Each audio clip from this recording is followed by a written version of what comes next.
Fala aí, pessoal, você que se liga no Relação Cêntrica, tudo bem com vocês? Ó, a gente aqui outra vez. Eu falei que eu ia encerrar minha carreira quando entrevistasse ele. Eu já entrevistei ele uma vez.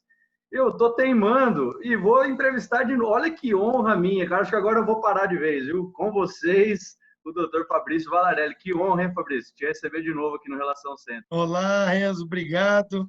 Vamos conversar mais um pouquinho aí sobre mordida aberta, né? Tudo isso que Isso. você falou, que vai parar e tudo mais, é uma firulaiada, né? Mas tudo bem, A vamos gente lá aí. bateu, a gente bateu um primeiro papo com o Fabrício de mordida aberta em criança. E agora a gente queria saber da mordida aberta em adulto, né? De maneira geral, a gente sabe que é mais complicado, né, Fabrício, tratar uma mordida aberta em adulto, e até por causa da estabilidade e tal.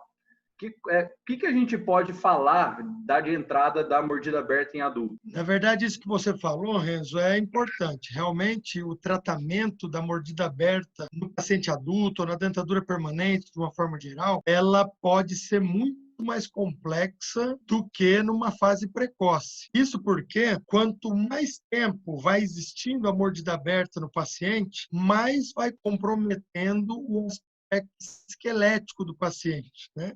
Então, apesar de existirem alguns pacientes que tem um padrão mais braquifacial, um padrão mais horizontal, e que a parte esquelética fica menos comprometida, existem outros pacientes que normalmente são pacientes que têm o desenvolvimento mais vertical da face e que o comprometimento esquelético pode ficar bastante ruim aí com o tempo, né, de hábito que o paciente vai apresentar.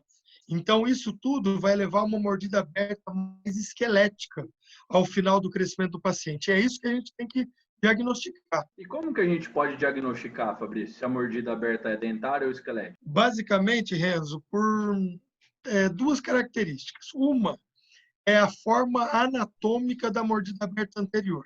Tá? Se a gente tiver uma mordida aberta mais circular e circunscrita à região anterior, ela tende a ser mais dentoalveolar. Já se a mordida aberta tiver pegando parte ali do canino, dos pré-molares e até mesmo se esvaindo para os molares, ela tende a ser mais esquelética. Então, se a gente tiver um plano só posterior, um plano oclusal posterior, e a ausência de contato, a ausência de trespasse vertical positivo entre os incisivos, ela é dentoalveolar. Mas se a gente tiver dois planos, um plano superior e um plano inferior, já aberto, e uma falta de contato desde os dentes posteriores até os anteriores, essa mordida aberta tende a ser mais esquelética. Eu tenho aqui uma tela para você ver. Deixa eu mostrar. Então, veja, essa aqui é uma mordida aberta dentoalveolar. Já nessa outra mordida aberta, ela é uma mordida aberta esquelética. Na face, a gente percebe essa diferença. Veja só, essa aqui é a mordida aberta esquelética, e essa outra à esquerda é a mordida aberta dentoalveolar. Vejam só na teleradiografia como que funciona isso. A divergência entre os planos, tanto o plano maxilar, o plano palatino, quanto o plano mandibular.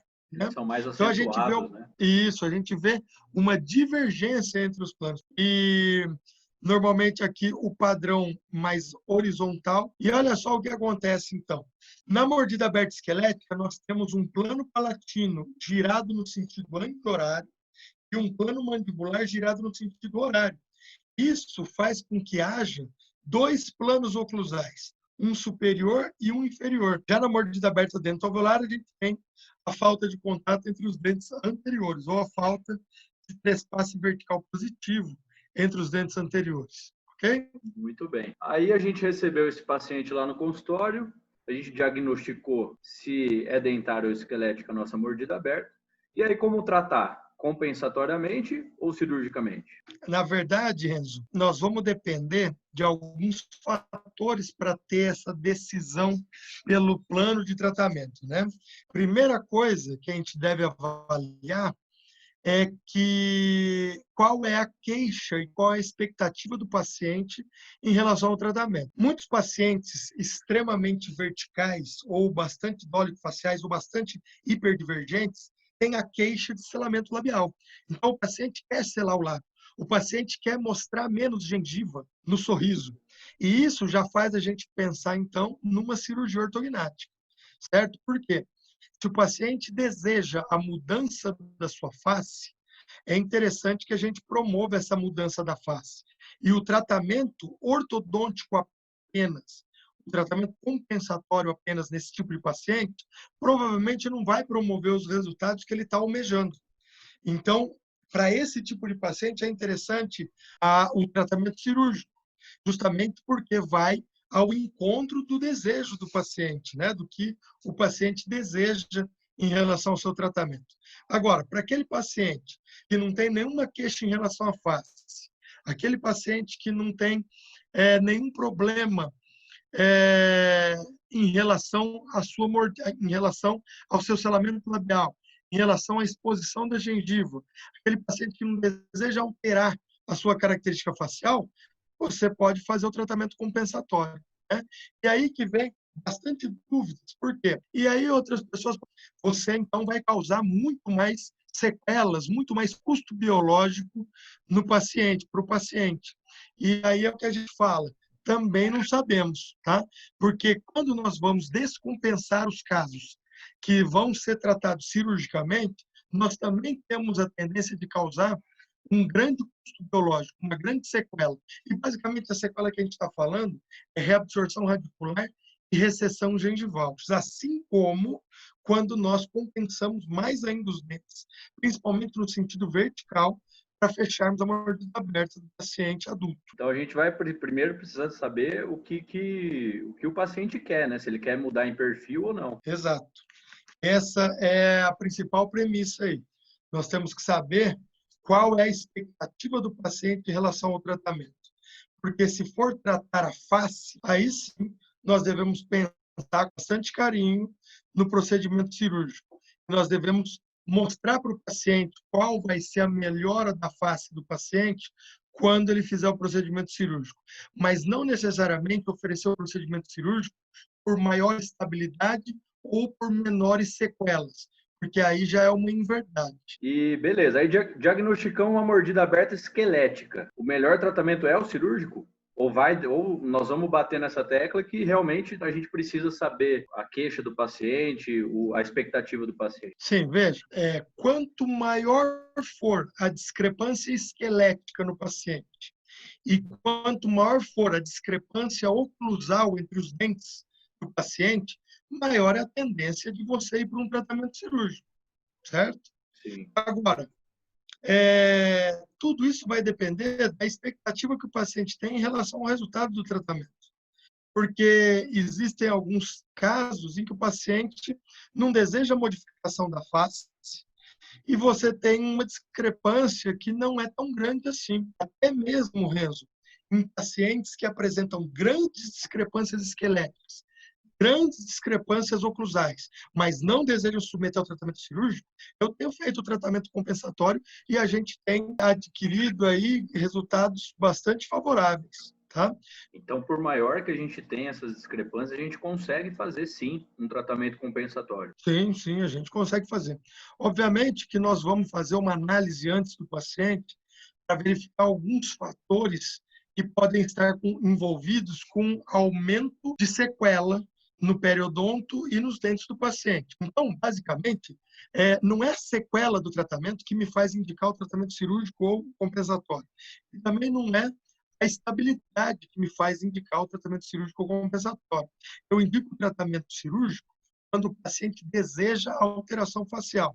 E eu indico o tratamento compensatório quando o paciente não deseja alterar a sua característica de face. E qual a melhor maneira, Fabrício, da gente tratar de forma compensatória? A gente sabe que o paciente compensatório, o paciente que não deseja submeter a um tratamento cirúrgico e ele tem uma mordida aberta e ele é um paciente adulto ou mesmo dentadura permanente, a gente pode falar, ele tem muito mais chance de recidiva, tá? O paciente tem uma mordida aberta esquelética, certo? E ele vai fazer o tratamento e a gente faz sem extrações.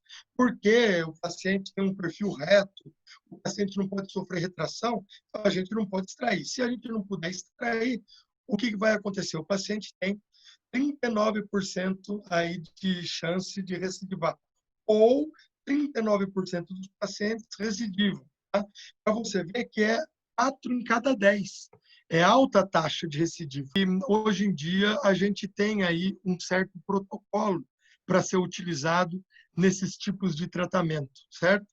Esse tipo de protocolo eu vou passar para você daqui a pouquinho, vai mostrar como que a gente pode favorecer tanto o tratamento quanto a estabilidade do tratamento desses casos. Esses casos de mordida aberta que vão ser tratados compensatoriamente, ok? Isso vai ser bastante interessante. Eu vou mostrar para vocês em alguns segundos. Então, você falou da mordida aberta sem extração, que a chance de recidiva é maior. E por que o tratamento com extração apresenta mais estabilidade? O tratamento com extração, Enzo, nós temos dois efeitos principais. Um é chamado de drawbridge. Eu vou colocar aqui para você ver uma figura que vou mostrar exatamente isso. Então, veja. Esse aqui é o efeito drawbridge. Vejam que existe um espaço vertical negativo entre os incisivos, tá? E os incisivos não vão sofrer extrusão, mas eles vão acabar retraindo. E essa retração vai ser capaz de fechar a mordida aberta. Além do fenômeno de drawbridge, a gente tem também a mesialização dos dentes posteriores.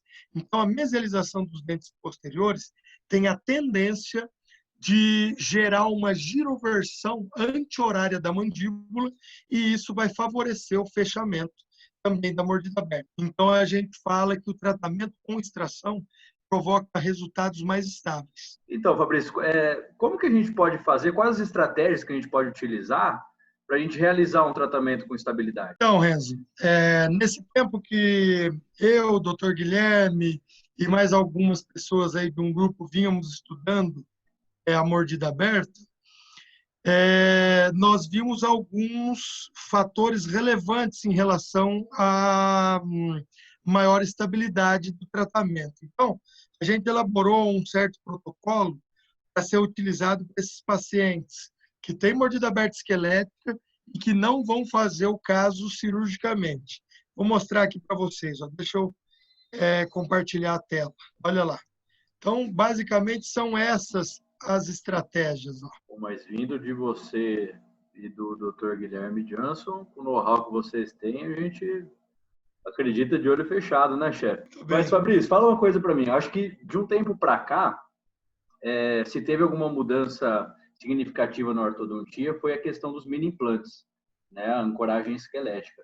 Como ficou esse tratamento da mordida aberta com os mini implantes, usando a ancoragem esquelética? Quando a gente usa ancoragem esquelética, a gente tem alguns efeitos. Veja, para eu utilizar os mini implantes no tratamento da mordida aberta esquelética, eu vou intruir os molares. Tá? Eu tenho diversas formas de incluir esses molares, utilizando mini implantes por vestibular, utilizando mini implantes por palatina, tá? Utilizando também uma barra por palatina. Existem várias maneiras de você conseguir fazer a intrusão do molar. Mas a intrusão do molar, é importante que se diga, ela só é conseguida, ela só é realizada quando você faz por meio de ancoragem esquelética. Sem ancoragem esquelética, a gente não consegue um bom movimento de intrusão dos molares. Tá? E quando a gente intrui os molares, a gente tem um efeito que é o plano oclusal superior girar no sentido horário. Eu estou intruindo os molares, o plano oclusal superior gira no sentido horário e a mandíbula gira no sentido anti-horário. Essa giroversão tende a favorecer o fechamento da mordida aberta anterior. Então, ela fica meio que... Ela não tem muita diferença em relação à estabilidade, não. Estabilidade. Não. Para você tratar ou não com mini implante, você não vai se basear na estabilidade ou não do caso. Você vai se basear pura e simplesmente na exposição dos incisivos do paciente. Muito bem. A gente falou sobre tratamento compensatório e a gente decidiu. Aí a gente pegou um paciente agora que a gente definiu que nós vamos partir para a cirurgia. Qual que é o objetivo do nosso preparo ortodôntico? O que a gente precisa fazer com esse paciente? Basicamente, Renzo, nós temos que descompensar os dentes do paciente, né? O preparo ortodôntico, simplesmente, nós temos que descompensar os dentes do paciente para que o cirurgião possa corrigir o problema esquelético que há no paciente. Além de corrigir a descompensação, né, a compensação, além de descompensar os dentes do paciente, nós temos que avaliar também a discrepância de Bolton, que tem entre os dentes do arco superior e o arco inferior no paciente. Nós temos que avaliar a coordenação interarcos do paciente, ok? E nós temos que fazer o alinhamento e nivelamento, óbvio, né? Corrigindo giroversões. Então, ó, fazer o alinhamento e nivelamento, dando forma para o arco do paciente, coordenando os arcos e eliminando a discrepância de Bolton, acabou o problema do paciente. Descompensa os dentes e manda para o cirurgião fazer a cirurgia. Maravilha.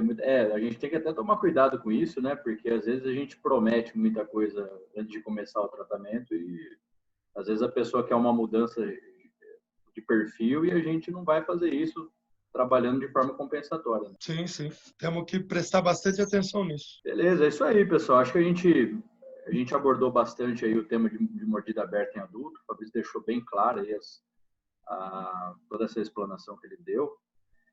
Você tem alguma consideração final para fazer, Fabrício? Para o pessoal ficar ligado, Renzo, aqui no canal, né, principalmente no Relação Centro, porque nós vamos soltando todos esses protocolos que eu mostrei para vocês, todas as dicas aí do protocolo, nós vamos soltando uma por uma e nós vamos mostrando aí no canal, no Relação Cêntrica, em relação a tratamentos com o paciente, né?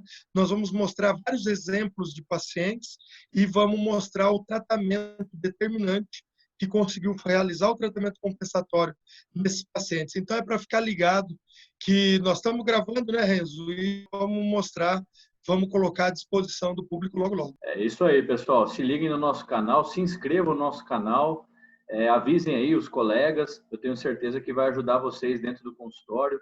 Tem vários casos clínicos, várias dicas importantes para vocês. Muito obrigado, quero agradecer mais uma vez o Fabrício, é sempre uma honra estar com você. Você é um ídolo nosso, você é um expoente nosso e é sempre um prazer estar com você, viu? Obrigado mais uma vez. Obrigado, Renzo. Valeu, pessoal do Relação Cêntrica. A gente se encontra no IOPG. Exatamente. Se liguem no nosso canal, se inscrevam e divulguem aí nas redes sociais que esse canal veio para mudar o seu conceito de ortodontia no consultório. Valeu, pessoal. Obrigado. Até semana que vem. Abraço, pessoal. Valeu. Até mais.